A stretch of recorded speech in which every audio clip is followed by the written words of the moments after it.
है ना, that is very important. Not just the topics, इसमें आपके पास असेसमेंट ऑब्जेक्टिव्स हैं। हम we have gone through the assessment objectives and the paper pattern in the previous class, जो हमारा डेमो क्लास था एक्चुअली। तो हम ऑलरेडी डिस्कस कर चुके हैं। वी हैव 3 कंपोनेंट्स ओवरऑल, चाहे आप आईजीसीएसई दे रहे हैं, चाहे आप ओ लेवल्स दे रहे हैं, 3 पेपर्स हैं टोटल जिसके लिए आपने प्रिपरेशन करनी है। There is one MCQ paper जो ओ लेवल्स के हिसाब से P1 है, आईजीसीएसई एक्सटेंडेड के हिसाब से P2 है। There is the theory paper where you will get structured questions जो ओ लेवल्स के हिसाब से P2 है और आईजीसीएसई एक्सटेंडेड के हिसाब से P4 है। And finally we have the ATP paper जो ओ लेवल्स के हिसाब से P4 है और आईजीसीएसई के हिसाब से P6 है। बट क्योंकि करिकुलम सेम है, इसलिए हम एक करिकुलम को फॉलो करेंगे। जो क्लासेस में हम फॉलो करेंगे वो आईजीसीएसई का करिकुलम होगा, लेकिन यहां से हम इसे देख सकते हैं। अब यहां पर ये करिकुलम का जो डॉक्यूमेंट है ना, ये इतना इंपॉर्टेंट है कि इसके बगैर आप प्रिपरेशन नहीं कर सकते। अगर करेंगे तो ये अंधेरे में तीर चलाने वाली बात है। आपको कोई भी टॉपिक पढ़ा दिया जाए और आप वो टॉपिक पढ़ लें। अभी recently I have had a class with O levels in a new school, और वहां पर जो उन्होंने 9-10 के अंदर टॉपिक्स पढ़े हैं उसमें बहुत सारी चीजें ऐसी हैं जो हमारे करिकुलम में नहीं है। फॉर एग्जांपल क्लासिफिकेशन में उन्होंने मोलस्का के बारे में पढ़ा है। अब आपको शायद पता भी ना हो कि फाइलम मोलस्का होती क्या है, क्योंकि आपके करिकुलम में नहीं, आपको पता होना भी नहीं चाहिए, कोई मसला नहीं है अगर आपको नहीं पता तो, because it is not part of the curriculum. तो करिकुलम इज योर की। whatever the teacher is teaching you, whatever you're trying to learn, you will have to look at the curriculum whether this topic is present in the curriculum। क्योंकि Cambridge की तरफ से जो आपके examiners हैं उनकी तरफ से आपको ये करिकुलम प्रोवाइडेड होता है। उसमें ये नहीं होता कि आपने किस बुक से प्रिपेयर करना है या कौन से रिसोर्सेज हैं आपके पास, रिकमेंडेड रिसोर्सेज सबको मिलते हैं, लेकिन असल चीज आपकी करिकुलम है कि ये सारे टॉपिक्स हैं जिन पे असेस किया जाएगा। अब ये आप कहीं से भी प्रिपेयर कर लें और इनकी डिटेल्स भी आपको मिलती हैं आगे। यहाँ पर तो सिर्फ टॉपिक्स के नाम लिखे हुए हैं, आगे सब टॉपिक्स और इनकी डिटेल्स भी आपको मिल जाती हैं। तो हम यहाँ पे टॉपिक्स के हवाले से डिस्कस करेंगे। सबसे पहला टॉपिक हमारे पास है सेल्स का। अब सेल्स के टॉपिक में हमारे पास क्या क्या चीजें आती हैं, देखिए सेल्स के टॉपिक में एक तो जो सबसे बेसिक क्वेश्चन जब आप स्टार्ट करते हैं बायोलॉजी, क्योंकि सेल्स जो है ना, चाहे आप ए लेवल बायोलॉजी भी स्टार्ट करेंगे ना, एएस का भी सबसे पहला टॉपिक सेल्स है। और बहुत सारे बोर्ड्स में ये सिर्फ सीआईज तक लिमिटेड नहीं है। आप AQA फॉलो कर रहे हैं, आप OCR फॉलो कर रहे हैं, आपको सेल्स के बारे में नॉलेज सबसे पहले दी जाती है। ठीक है, सेल्स क्या है? अगर नॉर्मली किसी से सवाल पूछा जाता है तो वो कहते हैं cell is the unit of life या cell is the unit of living organisms. और किसी हद तक ये बात दुरुस्त भी है कि जितने भी दुनिया में आपको लिविंग ऑर्गेनिजम्स नजर आते हैं वो सबके सब सेल से बने होते हैं। अब एक सेल थ्योरी थी जो वर्ड टू वर्ड आपको ना भी पता हो, उसके 3 पॉइंट्स थे, वो तीनों पॉइंट्स कम से कम किसी फॉर्म में आपके जहन में होने चाहिए। 3 पॉइंट्स क्या थे? नंबर 1 कि cell is the basic structural and functional unit of life, यानी कि हमारा स्ट्रक्चर भी सेल्स पे डिपेंड करता है। हमारा जो स्ट्रक्चर है ये भी सेल्स से बना है, और हमारी बॉडी में जितने भी फंक्शंस कैरी आउट किए जा रहे हैं वो सब सेल्स ही करते हैं, सेल्स उसमें इन्वॉल्व होते हैं। मिसाल के तौर पर, अब स्ट्रक्चर की बात तो बहुत आसान है, जैसे एक बिल्डिंग है, ब्रिक से बनी हुई है, तो ब्रिक उसका स्ट्रक्चरल यूनिट हो गया, ब्रिक उसका फंक्शनल यूनिट नहीं है। सेल हमारे लिए क्यों डिफरेंट है? Because cell is not just the structural unit, it is also the functional unit. हमारी बॉडी सेल से बनी भी है, और जो हमारी बॉडी में फंक्शंस हो रहे हैं वो सब भी सेल्स कैरी आउट कर रहे हैं। जैसे कि फोटोसिंथेसिस होती है प्लांट्स में। अगर मैं आपसे पूछूं फोटोसिंथेसिस कहां होती है, अगर आपको पता होगा तो आप कहेंगे लीव्स में होती है। अच्छा, लीव्स में कहां होती है? लीव्स में तो बहुत सारे सेल हैं, एपिडर्मिस भी है, गार्ड सेल भी है, स्पंजी भी है, जाइलम भी है, फ्लोएम भी है, पैलिसेड भी है। एक्चुअली फोटोसिंथेसिस कहां हो रही है? फोटोसिंथेसिस हर उस सेल में होती है जहां क्लोरोप्लास्ट मौजूद है, जैसे कि पैलिसेड है, स्पंजी है, या गार्ड सेल्स हैं इवन, इन सब के अंदर फोटोसिंथेसिस, तो सेल के अंदर हो रही है फोटोसिंथेसिस। इसी तरह हमारी बॉडी में हम कहते हैं लेट्स से रेस्पिरेशन हो रही है, तो रेस्पिरेशन कहां होती है? हमारे सेल्स के अंदर माइटोकॉन्ड्रिया एक ऑर्गेनेल है, वहां पे एरोबिक रेस्पिरेशन होती है। तो इसका मतलब ये हुआ कि रेस्पिरेशन को भी कौन कैरी आउट कर रहा है? सेल्स कैरी आउट कर रहे हैं। तो इस बात से हमें पता चला कि सेल सिर्फ हमारा स्ट्रक्चरल यूनिट नहीं है। सेल ने सिर्फ हमारी बॉडी को बिल्डअप नहीं किया हुआ, बल्कि हमारी बॉडी के जितने भी फंक्शंस हैं वो सारे भी सेल ही कैरी आउट कर रहे होते हैं। सेल्स ही एंजाइम बनाते हैं, सेल्स ही प्रोटीन्स बनाते हैं, सेल्स ग्लाइकोजन बनाते हैं। लिवर के सेल में ग्लूकोज जाती है तो वो लिवर का सेल इन ग्लूकोज से एक चेन बनाता है जिसे हम ग्लाइकोजन कहते हैं, जो स्टोरेज के लिए होती है। प्लांट्स में स्टार्च होती है इसकी जगह पे। इसी तरह ग्लाइकोजन को ब्रेक डाउन करना भी लिवर सेल का ही काम होता है, बनाना भी और ब्रेक डाउन करना भी। इसी तरह हमारी बॉडी में जो एक्स्ट्रा अमाइनो एसिड्स होते हैं उनको ब्रेक डाउन करना, प्रोसेस व्हिच इज कॉल्ड डीअमाइनेशन, ये सब का सब सेल्स कर रहे होते हैं। इवन जो चीजें सेल से बाहर होती हैं उसमें भी सेल्स इन्वॉल्व होते हैं। जैसे डाइजेशन की अगर हम बात करते हैं, डाइजेशन एक्स्ट्रा सेल्यूलर प्रोसेस होता है ज्यादातर। तो आपके माउथ के अंदर कैविटी में डाइजेशन हो रही है, स्टमक में कैविटी के अंदर, सेल के अंदर तो नहीं हो रही है। आप कहेंगे सर सेल इसमें कैसे इन्वॉल्व है? सेल ने उसके लिए एंजाइम्स बनाए, उसके लिए जूसेस, डिफरेंट डाइजेस्टिव जूसेस। जैसे स्टमक के सेल से आपको कौन सा जूस मिलता है? Gastric juice. लिवर से कौन सा जूस मिलता है? Bile juice. पैंक्रियाज से कौन सा जूस मिलता है? Pancreatic juice. तो आपके सेल से जूसेस की प्रोडक्शन भी हो रही है, एंजाइम की प्रोडक्शन भी हो रही है, और सेल्स की ही मूवमेंट होती है जिसके जरिए से जो चर्निंग एक्शन स्टमक के अंदर होता है, या आपके माउथ के अंदर आपके टंग का एक्शन होता है, क्योंकि टंग भी तो सेल से बनी है, स्टमक भी सेल से बना है, तो सेल्स की ही मूवमेंट होती है जिसके जरिए से फूड को डाइजेस्ट किया जा रहा होता है। अब सेल्स के बारे में आपने क्या पढ़ना है इस चैप्टर में? सबसे पहले हमें टाइप्स ऑफ सेल पता होनी चाहिए। सबसे basic division prokaryotic and eukaryotic. Cell दो तरह के होते हैं, एक प्रोकैरियोटिक सेल, एक यूकैरियोटिक सेल। जो फंडामेंटल डिवीजन है सेल्स का, सबसे फंडामेंटल डिवीजन वो क्या है कि cells are of two types, prokaryotic cell होता है और यूकैरियोटिक सेल होता है। अब प्रोकैरियोटिक सेल और यूकैरियोटिक सेल में डिफरेंसेस बहुत सारे हैं, लेकिन कम से कम दो डिफरेंसेस जो आपको पता होने चाहिए। प्रोकैरियोटिक सेल के अंदर मेम्ब्रेन बाउंडेड न्यूक्लियस नहीं होता, यूकैरियोटिक सेल के अंदर जो डीएनए होता है वो मेम्ब्रेन बाउंडेड न्यूक्लियस के अंदर होता है। पहला डिफरेंस। दूसरा डिफरेंस, प्रोकैरियोटिक सेल में कोई मेम्ब्रेन बाउंडेड ऑर्गेनेल नहीं होता, जैसे कि माइटोकॉन्ड्रिया है, क्लोरोप्लास्ट है, गोल्जी बॉडीज है, एंडोप्लाज्मिक रेटिकुलम है, ये सारी चीजें नहीं होती प्रोकैरियोटिक सेल में, जैसे कि बैक्टीरियल सेल है। Eukaryotic cells on the other hand, जैसे कि प्लांट सेल है या एनिमल सेल है या फंजाई है या प्रोटोक्टिस्ट है, ये सब यूकैरियोटिक सेल्स हैं। इन सब के अंदर मेम्ब्रेन बाउंडेड ऑर्गेनेल्स भी मौजूद होते हैं।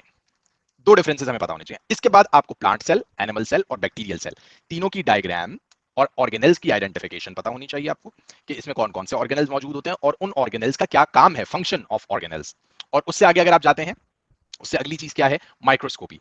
आपको माइक्रोस्कोप के बारे में पता होना चाहिए कि माइक्रोस्कोप को किस तरह से यूज किया जाता है, मैग्निफिकेशन क्या होती है, रेजोल्यूशन क्या होता है, और मैग्निफिकेशन और रेजोल्यूशन को किस तरह से कैलकुलेट करना है। ठीक है, उसका रेजोल्यूशन को तो नहीं, मैग्निफिकेशन को किस तरह से कैलकुलेट करना है, उसका फॉर्मूला। तो मैग्निफिकेशन का फॉर्मूला आ गया यहाँ पे, कन्वर्जन ऑफ यूनिट्स आ गया। सेल्स के बारे में ऑलरेडी आपको बता चुका हूं।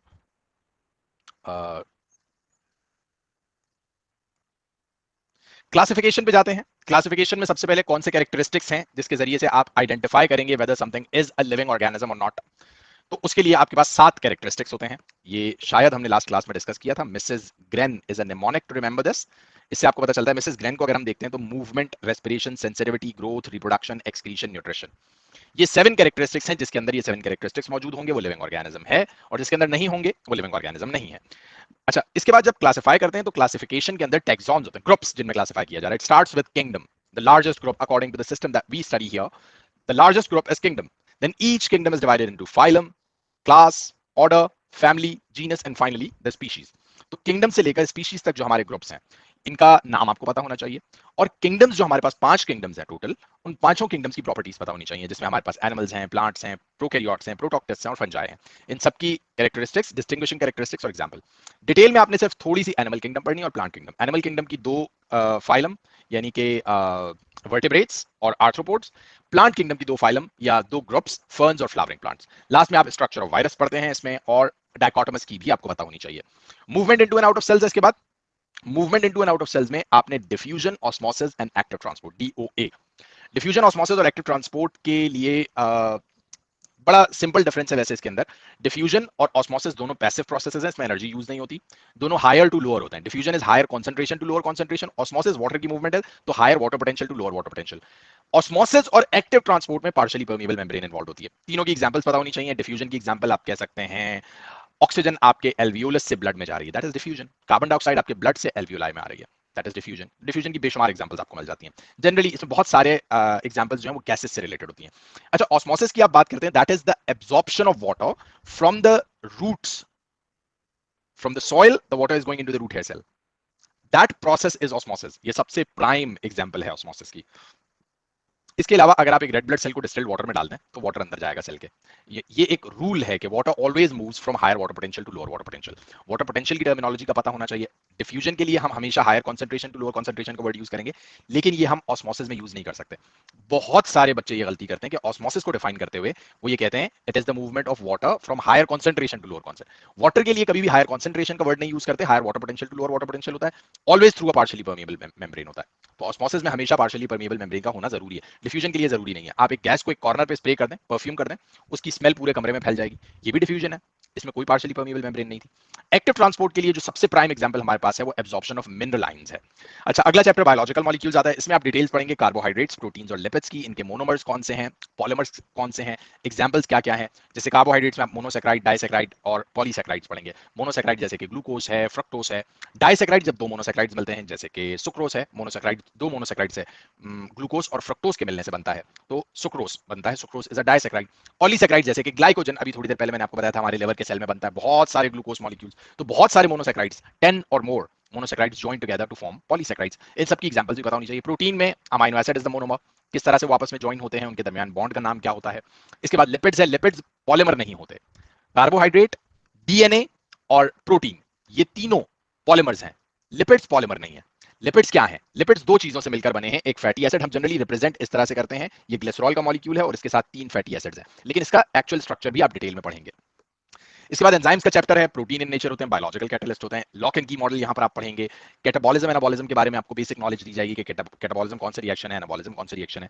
इसमें आपको पता चलेगा कि एंजाइम सिर्फ वो नहीं है जो हम डाइजेशन के लिए पढ़ते हैं, मतलब अमाइलेज का हमें पता है, प्रोटीएज का हमें पता है, कार्बोहाइड्रेट्स जो अमाइलेज भी था वो भी कार्बोहाइड्रेट्स है, ये लाइपेज का हमें पता है, ये तो हमारे डाइजेस्टिव एंजाइम्स हैं। लेकिन बहुत सारे एंजाइम्स ऐसे हैं जो डाइजेशन में काम नहीं करते, बट हमारी बॉडी में क्योंकि हर रिएक्शन जो हो रहा है वो एंजाइम कंट्रोल्ड होता है। आपके एक सेल में 100 केमिकल रिएक्शंस हो रहे हैं साइमल्टेनियसली ऑन एवरेज, और सारे ही रिएक्शंस एंजाइम कंट्रोल्ड होते हैं। आपका कोई भी रिएक्शन विदाउट एंजाइम्स नहीं हो सकता। तो एंजाइम्स के चैप्टर में आपने एंजाइम्स के बारे में डिटेल पढ़नी है। यहां पर आपको फैक्टर्स पता चलेंगे, कौन कौन से फैक्टर्स एंजाइम की एक्टिविटी को तेज कर सकते हैं या स्लो कर सकते हैं, टेम्परेचर का क्या इफेक्ट है, पीएच का क्या इफेक्ट है, इससे रेलेवेंट कुछ इन्वेस्टिगेशंस भी आप इस चैप्टर में पढ़ रहे होंगे।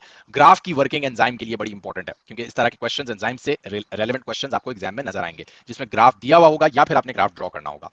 Plant nutrition is all about photosynthesis, leaf का इंटरनल स्ट्रक्चर, क्लोरोप्लास्ट, किस तरह से फोटोसिंथेसिस होती है, क्या क्या रिक्वायरमेंट्स होती हैं, उसकी केमिकल इक्वेशन क्या है, बैलेंस केमिकल इक्वेशन या वर्ड इक्वेशन क्या है, वो आपको पता होनी चाहिए। फोटोसिंथेसिस के प्रोसेस में क्या क्या चीजें बनती हैं, मतलब वैसे तो हम कहते हैं कि ग्लूकोज बनती है ना, अगर हम रिएक्शन देखेंगे फोटोसिंथेसिस का तो आपको क्या नजर आएगा फोटोसिंथेसिस में, कि carbon dioxide reacts with water in the presence of sunlight, in the presence of chlorophyll to make glucose and oxygen. इसे बैलेंस करने के लिए हम ग्लूकोज के अलावा सबके साथ 6 लगा दें तो ये बैलेंस इक्वेशन हो जाती है। इस बैलेंस इक्वेशन के हिसाब से मुझे ये पता चल रहा है कि फोटोसिंथेसिस के प्रोसेस में ग्लूकोज बन रही है, लेकिन क्या सिर्फ ग्लूकोज ही बनती है? नहीं, एक्चुअली तो ग्लूकोज एक प्रोडक्ट है जो बन सकता है। ग्लूकोज के अलावा इसी प्रोसेस से प्लांट्स स्टार्च भी बनाते हैं, इसी ग्लूकोज को यूज करके स्टार्च बनाई जा सकती है, इससे सेल्यूलोज भी बनाई जा सकती है, इससे सुक्रोज भी बनाई जा सकती है, ट्रांसपोर्ट वो सुक्रोज की फॉर्म में करते हैं, और शुगर्स भी बनाई जा सकती हैं, इवन लिपिड्स भी बनाए जा सकते हैं इससे, और with the use of nitrate ion from the soil, इसी को यूज करते हुए प्लांट अपनी प्रोटीन्स भी बनाते हैं। इस बार ट्रांसपोर्ट का प्रोसेस है जिसमें जाइलम और फ्लोएम, इन दोनों का स्ट्रक्चर, इन दोनों का काम आप इस चैप्टर में पढ़ते हैं। जाइलम जो वाटर के ट्रांसपोर्ट के लिए होता है, डेड सेल होता है, और दूसरा फ्लोएम जो डिसॉल्व्ड सुक्रोज, जैसे आप कह सकते हैं प्लांट का जो फूड उन्होंने मैन्युफैक्चर किया ड्यूरिंग फोटोसिंथेसिस, जाहिर है उस फूड की रिक्वायरमेंट सिर्फ लीफ में तो नहीं है, उस फूड की रिक्वायरमेंट पूरी बॉडी में, जिस तरह आप खाना खाते हैं, खाना आपके स्टमक में जाता है, तो क्या खाने की जरूरत आपकी स्टमक और इंटेस्टाइन को, ब्रेन को नहीं है, लिवर को नहीं है, स्किन को नहीं है? सारे लिविंग सेल्स को फूड न्यूट्रिशन की रिक्वायरमेंट है, तो वो न्यूट्रिशन किस तरह से जाती है? ब्लड के जरिए से ट्रांसपोर्ट होती है। अब प्लांट्स में ब्लड तो होता नहीं है, प्लांट्स की न्यूट्रिशन किस तरह से ट्रांसपोर्ट होगी? फ्लोएम के जरिए से, डिसॉल्व्ड सुक्रोज की फॉर्म में फ्लोएम के जरिए से वो ट्रांसपोर्ट की जाती है। इन दोनों के ट्रांसपोर्टेशन को भी कंपेयर करते हैं, स्ट्रक्चर को भी कंपेयर करते हैं। ह्यूमन न्यूट्रिशन है, अगेन आप डाइजेस्टिव सिस्टम कंप्लीट पढ़ते हैं, फूड हमारी बॉडी में 5 प्रोसेसेस से गुजरती है। इंजेस्शन, when the food gets into your mouth, into your body, that's ingestion. Then the food is broken down, digestion, from complex to simpler, from insoluble to soluble, from larger to smaller substances, so that it can be absorbed. मतलब digestion का कुल मकसद क्या है कि इसे blood में absorb किया जा सके। हम उसे इस वजह से छोटे छोटे पीसेस में तोड़ रहे हैं ताकि उसे ब्लड में एब्जॉर्ब, क्योंकि बड़ी चीजें ग्लाइकोजन आपके ब्लड के अंदर एब्जॉर्ब नहीं हो सकती, स्टार्च आपके ब्लड के अंदर एब्जॉर्ब नहीं हो सकती, तो इसे ब्रेक डाउन करना पड़ता है ग्लूकोज में। प्रोटीन्स आपके ब्लड में एब्जॉर्ब नहीं हो सकती, तो उसे ब्रेक डाउन करना पड़ता है अमाइनो एसिड्स में। तो आपकी बॉडी डाइजेशन करती है। डाइजेशन में फिजिकल जो मैकेनिकल डाइजेशन है वो भी आ जाती है, फिर केमिकल डाइजेशन जो with the help of enzymes and juices, HCl, ये जो डाइजेशन होती है ये केमिकल डाइजेशन है। अच्छा, ब्लड में एब्जॉर्ब हो गया, ये प्रोसेस है absorption, third stage. Ingestion, digestion, absorption. Absorption के बाद चौथा स्टेज एसिमिलेशन। अब ये जो कंपोनेंट्स एब्जॉर्ब हुए हैं इनसे हम अपनी चीजें बनाएंगे। जो अमाइनो एसिड्स हमने एब्जॉर्ब किए थे हम उससे अपनी प्रोटीन बनाएंगे, जो ग्लूकोज हमने एब्जॉर्ब की थी उससे हम अपनी ग्लाइकोजन बनाएंगे, जो फैटी एसिड और ग्लिसरॉल हमने एब्जॉर्ब किया था उससे हम अपने लिपिड्स बनाएंगे। तो ये सारी चीजें जो हम बना रहे हैं, this process is called assimilation. तो चौथा स्टेज एसिमिलेशन है। इसके बाद वो फूड जो डाइजेस्ट नहीं हुआ था उसे बॉडी से रिमूव किया जाएगा, that's egestion. So ingestion, digestion, absorption, assimilation and egestion, ये 5 स्टेजेस हैं। डाइजेस्टिव सिस्टम को आप इन डिटेल पढ़ेंगे, ऑइसोफेगस है, पेरिस्टाल्सिस किस तरह से हो रही है, स्टमक में कौन कौन से जूसेस हैं, ड्यूडेनम सबसे इंपॉर्टेंट पार्ट, सबसे मुश्किल पार्ट शायद डाइजेशन का जो है वो ड्यूडेनम है, क्योंकि वहां से 2 जूसेस आ रहे हैं, एक पैंक्रियाटिक जूस आ रहा है, बाइल जूस आ रहा है, उन दोनों के अलग अलग काम है। पैंक्रियाटिक जूस एंजाइम्स लेकर आ रहा है, बाइल जूस फैट एमल्सिफिकेशन भी कर रहा है और न्यूट्रलाइज भी कर रहा है फूड को। तो इस डिटेल को आप ह्यूमन न्यूट्रिशन में पढ़ रहे होंगे। कुछ डाइटरी कंडीशंस भी आप यहां पर देखेंगे। ह्यूमन गैस एक्सचेंज है, यहां पर इनहेलेशन, एक्सहेलेशन और इनके लिए जो रेलेवेंट मसल्स और हमारी बॉडी का स्ट्रक्चर है वो किस तरह से सपोर्ट करता है इसे, इस डिटेल को आप पढ़ रहे होंगे ह्यूमन गैस एक्सचेंज में। याद रखिएगा, गैसियस एक्सचेंज या ब्रीदिंग रेस्पिरेशन से बिल्कुल मुख्तलिफ है। Breathing is a very different process. It's a physical process in which you inhale and exhale, while respiration is a chemical reaction that is taking place in your cells. So these are 2 entirely different processes. In respiration you generally produce energy. Respiration का मकसद क्या है? To produce energy. इसके बाद transport in humans है. Transport in humans में आप cardiovascular system, circulatory system को पढ़ेंगे। सर्कुलेटरी सिस्टम के 3 कंपोनेंट्स होते हैं, heart, blood and blood vessels. अब हार्ट का स्ट्रक्चर पढ़ेंगे, वहां पर 4 चैम्बर्स हैं, right atrium right ventricle, left atrium left ventricle, वहां पर कौन कौन से वेल्व्स होते हैं, कौन कौन सी 4 ब्लड वेसल्स हैं टोटली जो कनेक्टेड होती हैं हार्ट के साथ। फिर आप ब्लड वेसल्स पे आते हैं, 3 तरह की ब्लड वेसल्स हैं, arteries, veins and capillaries. Structural comparison भी देखेंगे और फंक्शनल कंपैरिजन भी देखेंगे। इसके बाद ब्लड पे आते हैं, ब्लड में मेनली 2 कंपोनेंट्स होते हैं, प्लाज्मा और ब्लड सेल्स। प्लाज्मा निकाल देते हैं तो बाकी बचते हैं ब्लड सेल्स। ब्लड सेल्स भी 3 टाइप्स के होते हैं, red blood cells, white blood cells और प्लेटलेट्स। इनका स्ट्रक्चर और इनका काम हम देखेंगे ब्रीफली यहाँ पे। अच्छा, इसके बाद डिजीजेज एंड इम्यूनिटी है। डिजीजेस आपने पढ़नी है, एड्स, कॉलरा, मलेरिया, ट्यूबरक्यूलोसिस, और इनसे रेलेवेंट जो हमारी दूसरी चीज है वो है हमारी इम्यूनिटी, हम किस तरह से इम्यून हो सकते हैं डिजीजेस से। डिजीजेस के लिए हमें पता होनी चाहिए उनकी क्लिनिकल फीचर्स या क्लिनिकल पिक्चर, जैसे कहा जाता है कि इस डिजीज में होता क्या है, सिम्टम्स क्या क्या होते हैं इस डिजीज के, किस तरह से ये डिजीज होती है, फिर उससे बचने का तरीका, कंट्रोल एंड प्रिवेंशन, ये आपको डिजीज के बारे में पता होना चाहिए। और स्प्रेड किस तरह से होती है, जैसे कॉलरा के बारे में आप कहेंगे कि इट्स वाटर बॉर्न डिजीज या फूड बॉर्न डिजीज होती है।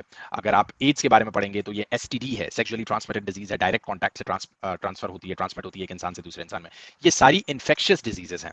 एक्सक्रीशन का चैप्टर है, किडनी का स्ट्रक्चर, नेफ्रॉन का स्ट्रक्चर, और नेफ्रॉन में जो पूरा स्ट्रक्चर है उसमें क्या क्या हो रहा है। नेफ्रॉन का अगर आप स्ट्रक्चर देखेंगे तो आपको सबसे टॉप पे बोमेंस कैप्सूल नजर आएगा, फिर प्रॉक्सिमल कॉन्वोल्यूटेड ट्यूब्यूल है, लूप ऑफ हेनले है, डिस्टल कॉन्वोल्यूटेड ट्यूब्यूल है और कलेक्टिंग डक्ट है। ये नेफ्रॉन्स, बहुत सारे नेफ्रॉन्स आपकी किडनीज के अंदर मौजूद हैं जो ड्रॉप बाय ड्रॉप यूरिन बना रहे हैं। ये ब्लड को फिल्टर करते हैं और यूरिन बनाते हैं, नेफ्रॉन का काम ये होता है, ठीक है।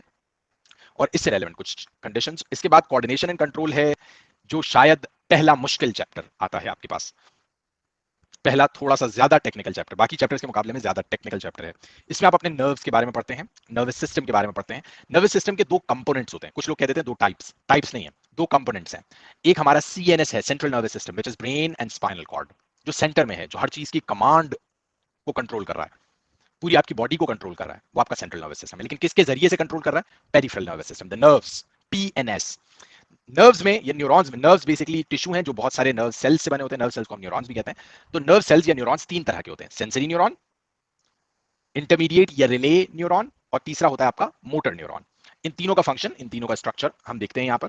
अच्छा, इसके बाद coordination and response in plants है, जिसमें प्राइमरीली आप जो ट्रॉपिक मूवमेंट्स होती हैं, फोटोट्रॉपिज्म, ग्रेविट्रॉपिज्म और ऑक्सिन का रोल इसके अंदर आ जाता है। ये सारी चीजें आप coordination and response in plants में पढ़ते हैं। Development of organism and continuity of life, probably the most important chapter in terms of exams, क्योंकि बहुत बड़ा चैप्टर भी है। अच्छा, इसके अंदर development of organism and continuity of life में रिप्रोडक्शन है, प्लांट की reproduction, pollination, fertilisation, dispersal of fruit and germination, 4 stages में होती है प्लांट की रिप्रोडक्शन। जो सेक्सुअल रिप्रोडक्शन है, एसेक्सुअल रिप्रोडक्शन भी होती है प्लांट्स के अंदर, जो विद वन पेरेंट होती है, जैसे कटिंग, ग्राफ्टिंग वगैरह भी वेजिटेटिव प्रोपगेशन की एग्जांपल्स हैं। अच्छा, इसके अंदर फ्लावर का स्ट्रक्चर भी आ जाता है, फ्लावर के अंदर पेटल्स कौन से हैं, सेपल्स कौन से हैं, कार्पल कौन सा है, स्टेमन कौन सा है, रिसेप्टिकल है, स्टॉक है, ये फ्लावर का स्ट्रक्चर आ जाता है, क्योंकि फ्लावर ही रिप्रोडक्टिव ऑर्गन है प्लांट का। फिर male and female reproductive system आ जाता है ह्यूमंस का, उसकी लेबलिंग आ जाती है, कौन कौन से स्ट्रक्चर्स वहां मौजूद हैं और उनके क्या काम है। इसमें प्रेगनेंसी आ जाती है, मेंस्ट्रुअल साइकिल आ जाता है। इनहेरिटेंस है इसके बाद। इनहेरिटेंस का मतलब है कि किस तरह से पेरेंट्स से ऑफस्प्रिंग्स में कैरेक्टरिस्टिक्स ट्रांसफर होते हैं। इनहेरिटेंस के अंदर आपने पुनेट स्क्वायर को समझना है, आपने जीन्स के रोल को समझना है कि जीन्स किस तरह से कोई कैरेक्टरिस्टिक जो है वो आपको देती है। हमें ये बात पता है और हम सुनते भी रहते हैं, हम कहते भी रहते हैं that all the traits that we have, all the characteristics that we have are because of our genes. लेकिन वो जीन्स किस तरह से आपको ये सारे कैरेक्टरिस्टिक्स देती हैं, इसके लिए प्रोसेस होता है ट्रांसक्रिप्शन एंड ट्रांसलेशन का। वो यहाँ पर आप देखेंगे कि जीन एक्चुअली ट्रेट किस तरह से दे रही है, by coding for a protein, और इंशाल्लाह इस चैप्टर में आपको बहुत अच्छी तरह से समझ में आ जाएगा। फिर आप जीन्स के कॉम्बिनेशन देखेंगे, क्योंकि हमारे पास एक जीन की 2 कॉपीज होती हैं और 2 अलग अलग भी हो सकती हैं।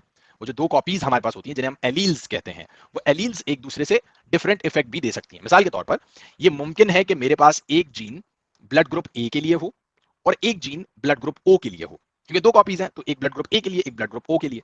तो अब आप यहाँ पे देखेंगे कि मैं हेट्रोजाइगस हूँ, क्योंकि 2 अलग अलग तरह की अलग अलग इफेक्ट्स वाली जीन्स हैं, तो ये कंडीशन है हेट्रोजाइगस। दोनों सेम होती तो होमोजाइगस कंडीशन होती, अगर दोनों ए के लिए होती तो होमोजाइगस कंडीशन होती।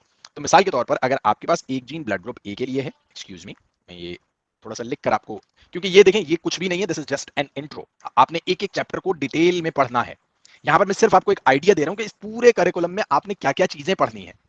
इसमें से अगर आज की क्लास में से आपको कोई भी टॉपिक, ये मेरी इंटेंट भी नहीं है कि कोई टॉपिक आपको आज समझ में आ जाए, आपको एक आइडिया हो जाए, आज का इंटेंट ये है आपको एक आइडिया हो जाए कि हमारे करिकुलम में कौन कौन सी चीजें हैं जो हमने पढ़नी है।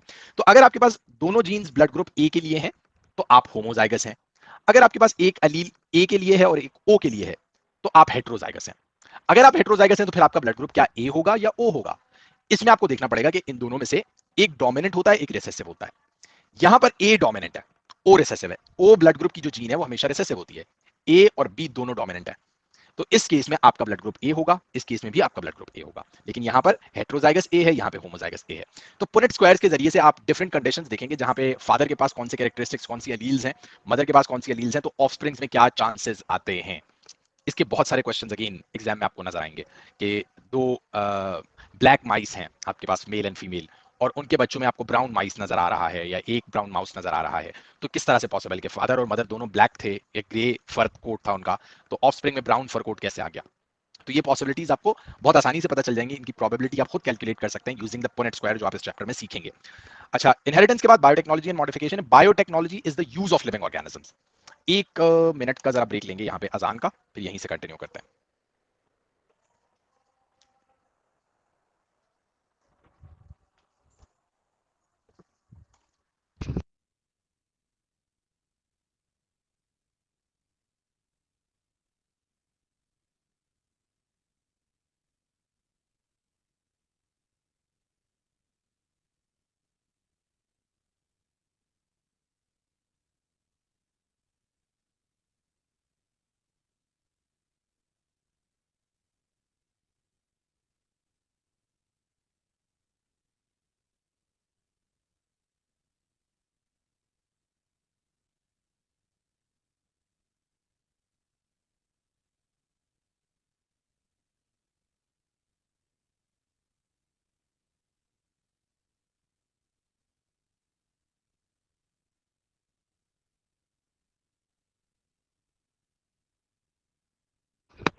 अच्छा, तो बायोटेक्नोलॉजी बेसिकली क्या होता है, use of living organisms for the benefit of Mankind. अब इसके अंदर बायोटेक्नोलॉजी के अंदर आपको ये बात पता है कि हम बहुत सारे ऑर्गेनिजम्स को, बैक्टीरिया को यूज करते हैं योगर्ट बनाने के लिए, मिल्क को योगर्ट में कन्वर्ट करने के लिए, ब्रेड बनाने के लिए, अल्कोहल बनाने के लिए, बहुत सारे प्रोसेसेस में बैक्टीरिया को या यीस्ट को यूज किया जा रहा होता है। फिर एंजाइम्स को यूज किया जाता है, जैसे फ्रूट जूस प्रोडक्शन के अंदर एंजाइम को यूज किया जाता है। बहुत सारे वॉशिंग पाउडर्स बनाने के लिए एंजाइम्स को यूज किया जाता है। इसके अलावा यहाँ पे जेनेटिक मॉडिफिकेशन में आप recombinant DNA technology, R DNA technology पढ़ेंगे कि आप डीएनए को किस तरह से मॉडिफाई कर सकते हैं। मतलब डीएनए बेसिकली है क्या, एक मटेरियल है जिससे सारी जीन्स बनी है आपकी। आपके सेल में आपको ये बात पता है कि आपके सेल के अंदर, आपके न्यूक्लियस के अंदर आपका पूरा डीएनए जीनोम मौजूद होता है। उस जीनोम को आप किस तरह से मॉडिफाई कर सकते हैं। अब ये सिर्फ ह्यूमंस के लिए नहीं, बैक्टीरियल डीएनए को किस तरह से मॉडिफाई किया जा सकता है और क्यों करेंगे आप मॉडिफाई, इतनी मेहनत क्यों की जा रही है। एक प्लांट के डीएनए को आप क्यों मॉडिफाई करेंगे और उससे क्या फायदा होगा। तो मॉडिफिकेशन जो आर डीएनए टेक्नोलॉजी है वो भी आप यहाँ पर पढ़ रहे होंगे और उसके यूजेस भी हैं, जैसे इंसुलिन प्रोडक्शन के लिए ये काम किया जाता है, एक एग्जांपल है, या फैक्टर 8 प्रोटीन की प्रोडक्शन के लिए ये काम किया जा सकता है। तो जेनेटिक मॉडिफिकेशन में आप ये प्रोसेसेस देख रहे होते हैं। लास्ट चैप्टर जो शायद मेरे ख्याल से बहुत ही आसान चैप्टर है, बहुत टेक्निकल नहीं है, वो रिलेशनशिप्स ऑफ ऑर्गेनिजम्स है with one another and with the environment. इसमें आप बेसिकली इकोसिस्टम के बारे में पढ़ते हैं, फूड चेन्स के बारे में पढ़ते हैं, हमारा क्या इम्पैक्ट होता है हमारे एनवायरनमेंट पे, हमारा जैसे डिफॉरेस्टेशन का क्या इम्पैक्ट होता है, ग्लोबल वार्मिंग बढ़ रही है उसकी वजह से हैबिटेट्स डिस्ट्रॉय हो रहे हैं, वगैरह वगैरह। ये सारी चीजें इन डिटेल आप रिलेशनशिप्स के चैप्टर में पढ़ते हैं। तो ये है हमारे total 19 topics according to O levels. Similar चीजें आपको डिफरेंटली डिस्ट्रीब्यूटेड लेकिन सिमिलर टॉपिक्स आपको आईजीसीएसई के करिकुलम में भी मिलते हैं। अब जो नेक्स्ट चीज हम डिस्कस करने वाले हैं that is going to be our schedule for the classes. अभी जो हम स्केड्यूल बनाएंगे that is only for June and July, ठीक है। अगस्त में मोस्ट प्रोबेबली हमें थोड़ा सा इस स्केड्यूल को एडजस्ट करना पड़ेगा। तो अभी हम जो क्लासेस रखेंगे वो थोड़ा अर्ली की क्लासेस रखेंगे जून एंड जुलाई में, और अगस्त में हो सकता है कि हम उसे थोड़ा सा लेट कर दें। हमें फिलहाल 3 क्लासेस अ वीक रखनी पड़ेंगी, कम से कम 3 क्लासेस अ वीक, क्योंकि 3 क्लासेस अ वीक में आपको आपका करिकुलम कवर हो सकता है, आसानी करिकुलम कवर होगा। अगर हम आईजीसीएसई की बात करें, जैसे हमारे पास 21 टॉपिक्स हैं, तो हम हमेशा जो हमारा डिवीजन होता है वो 786 होता है, कि जून में हम 7 टॉपिक्स करेंगे, 8 टॉपिक्स हम करेंगे जुलाई में, और 6 टॉपिक्स मोर और लेस इसी तरह से चलता है कि 6 टॉपिक्स हम करेंगे अगस्त में। सितंबर का जो हमारा मंथ होता है that is for past paper practice and ATP. तो अगर हम आईजीसीएसई की बात करें, इसी को हम डिवाइड कर सकते हैं ओ लेवल्स के हिसाब से भी। मैं यहां पर लिख देता हूं कि जून का जो हमारा मंथ है इसमें 7 टॉपिक्स होते हैं। जुलाई के टॉपिक्स में, सॉरी, जुलाई के मंथ में हमारे पास 8 टॉपिक्स कवर होते हैं। और क्योंकि थोड़े से मुश्किल टॉपिक्स आखिर में आ जाते हैं, इसलिए अगस्त में कम टॉपिक्स किए जाते हैं। अगस्त में हमारे पास 6 टॉपिक्स कवर होते हैं। जो हमारा सितंबर का मंथ है that is for ATP. ATP तकरीबन आपके 2 वीक्स के अंदर कवर हो जाता है। एटीपी में बाकी आपने पास पेपर प्रैक्टिस साथ साथ खुद करनी होती है, कुछ क्लास में भी करवाई जाएगी, लेकिन अच्छा ये चीज भी जहन में रखनी है कि आपने सिर्फ क्लास डिपेंडेंट नहीं होना किसी भी सब्जेक्ट के लिए कभी भी। अगर आप सिर्फ क्लास डिपेंडेंट होंगे तो आप अच्छा ग्रेड अचीव नहीं कर सकते, कोई भी टीचर हो। आप अगर खुद मेहनत नहीं करेंगे, उस टीचर के एफर्ट्स को रेसिप्रोकेट नहीं करेंगे, तो आप अच्छा ग्रेड अचीव नहीं कर सकते। जो टॉपिक क्लास में पढ़ाया जा रहा है आपने उसका रिवीजन भी खुद करना है, उसके टॉपिकल्स भी खुद करने हैं। आपको कोई फाइल चाहिए, कोई पीडीएफ चाहिए, कोई रिसोर्स चाहिए, वो आपको मिल जाएगी। रिकॉर्डेड लेसन का एक्सेस ऑलरेडी जिन्होंने रजिस्टर किया उनको रिकॉर्डेड लेसन का एक्सेस ऑलरेडी दे दिया गया है। रिकॉर्डेड लेसन का एक्सेस है आपके पास नोट्स का, क्लास नोट्स का एक्सेस है, सेव माई एग्जाम के अपडेटेड नोट्स का एक्सेस है, पास पेपर सेशंस के रिकॉर्डिंग्स का एक्सेस है। तो ये सारी चीजें रिसोर्सेज आपके पास ऑलरेडी मौजूद है। फिर भी अगर कोई रिसोर्स आपके पास मिसिंग है, किसी पर्टिकुलर टॉपिक का आपको पास पेपर्स चाहिए, या आपको ओवरऑल कोई ईयरली पास पेपर चाहिए, कोई रिवीजन गाइड चाहिए, बुक चाहिए कैम्ब्रिज रिकमेंडेड जो अभी हमारी चल रही है, कोई भी चीज चाहिए, तो उसके लिए आप हमेशा व्हाट्सएप पे मुझसे रब्ता कर सकते हैं। I will be available for you. जैसे ही मुझे टाइम मिलेगा इंशाल्लाह मैं आपको रिस्पॉन्ड कर दूंगा। तो सितंबर के मंथ में एक तो हमारा एटीपी भी कवर होगा, और दूसरा हम पास पेपर्स कर रहे होंगे अनटिल आपके एग्जाम्स स्टार्ट नहीं होते। जब आपके एग्जाम्स स्टार्ट होंगे तब तक हम पास पेपर प्रैक्टिस करते रहेंगे, और इसमें हमारे तीनों कंपोनेंट्स कवर होंगे। साथ साथ आपने ये याद रखना है कि जो पास पेपर प्रैक्टिस हम कर रहे हैं, हम एक नया पास पेपर निकालते हैं। मिसाल के तौर पर हम मार्च 2025 का, मार्च 2026 का पास पेपर कर रहे हैं। तो अगर वो पास पेपर हम कर रहे हैं तो आपने कोशिश ये करनी है कि अगर हमने 2 सवाल क्लास में किए हैं तो बाकी जो रिमेनिंग पेपर है, 3 सवाल हमने क्लास में कर लिए, बाकी रिमेनिंग पेपर आप घर पे कर लें। तो इस तरह हम ज्यादा पेपर्स कवर कर सकते हैं अपने टाइम पर। मैं आपको एक प्रोसीजर बताऊंगा जिसमें आप पास पेपर प्रैक्टिस करते हैं। देखें, जो स्टेजेस है ना प्रिपरेशन की, एग्जाम प्रिपरेशन की, इसमें सबसे पहली चीज तो ये है कि आपको नॉलेज बिल्ड करनी है। उसके लिए आपको सारे टॉपिक्स पढ़ने पड़ेंगे, समझने पड़ेंगे, नॉलेज विद अंडरस्टैंडिंग। जब आप नॉलेज विद अंडरस्टैंडिंग डेवलप कर लेते हैं तो आपने सिर्फ उस पर डिपेंड नहीं हो जाना कि क्योंकि मैंने पूरी बुक याद कर ली है, समझ ली है, तो अब कोई मसला नहीं है। नहीं, इसके बाद जो हमारा एग्जाम प्रिपरेशन का सबसे इंपॉर्टेंट टूल है वो पास पेपर प्रैक्टिस है। पास पेपर प्रैक्टिस जितनी सॉलिड करेंगे आप, उतना ही अच्छा ग्रेड लेकर आएंगे। It can not be simpler than that. जितनी स्ट्रॉन्ग, जितनी सॉलिड आपकी पास पेपर प्रैक्टिस होगी, आप कम से कम 10 पेपर प्रैक्टिस करें, 5 नए पेपर करें, 5 पुराने पेपर। पुराने पेपर से मुराद ये है कि 2017 से 2020 2021 तक के पेपर्स, और फिर 23 24 25 26 यहाँ पे 5 पेपर्स, आप यहाँ से कोई 5 पेपर्स करें जो करीब करीब आपके करिकुलम के होंगे। पहले आप पुराने पेपर्स करें, बाद में आप नए पेपर्स करें जो आपके करिकुलम के करीब करीब होंगे। सबसे आखिरी पेपर वो होगा जो सबसे रीसेंट है, यानी कि मार्च 2026 का पेपर अगर आपको मिल जाता है, मेरे पास है, अगर आपको नहीं मिलेगा तो वो आपको भेज दूंगा। या फिर मई जून 2026 का पेपर अगर आपको आपके एग्जाम्स के करीब मिल जाए तो वो पेपर भी आप प्रैक्टिस कर सकते हैं। जो सबसे रीसेंट पेपर्स हैं वो सबसे आखिर में प्रैक्टिस किए जाएंगे। ठीक है, इस तरतीब के साथ आपने प्रैक्टिस करना है। प्रैक्टिस की भी एक तरतीब है। जब आप पास पेपर प्रैक्टिस करते हैं तो उसके लिए आपने टाइमर सेट करना है, आपने अपना पूरा पेपर अटेम्प्ट करना है उसी टाइम के हिसाब से, फिर मार्क्स स्कीम के हिसाब से उसे चेक करना है, फिर ग्रेड थ्रेशोल्ड के हिसाब से अपने आपको ग्रेड देना है, और फिर इसको रिपीट करना है दूसरे पेपर के लिए। तो आप 3 से 4 पेपर अगर इस पूरी रूटीन के साथ प्रैक्टिस कर लेते हैं, मुझे यकीन है इंशाल्लाह कि आप अपना डिजायर्ड ग्रेड ले सकते हैं, जो आपका बेस्ट पोटेंशियल है